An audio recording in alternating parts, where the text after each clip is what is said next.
શા માટે આ મામલો લંબાઈ રહ્યો છે? શું રંધાઈ રહ્યું છે? શા માટે જે નેતાઓ આ મામલે છે એગ્રેસિવ હતા એ હાલ નરમ પડ્યા છે? શું રાજકીય પ્રેશર છે? શું ઉપરથી દબાણ? શું ભીનું સકેલાવાની શક્યતા છે? શું કાસું કપાવાની શક્યતા છે? શા માટે આ દબાણ?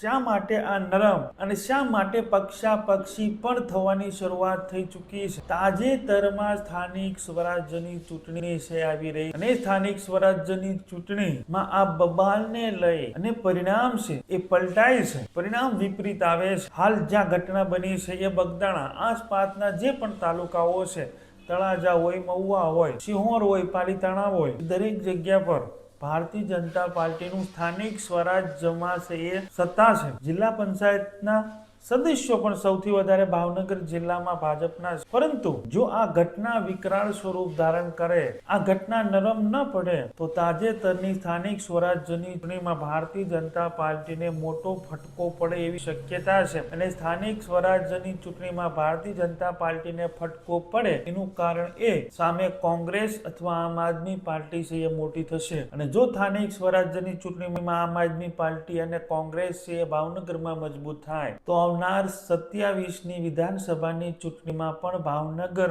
વિધાનસભાના પરિણામો પણ પલટાઈ શકે છે. આ મામલો વધારે ઉગ્ર ન બને એ માટેના પ્રયત્નો છે ચાલુ થઈ ચૂક્યા છે, પરંતુ સામે કોળી સમાજનો આક્રોશ એ વધી રહ્યો છે. આત્મવિલોપન સુધી પણ વાત પહોંચી ગઈ છે, એના પણ પ્રયાસો થયા છે.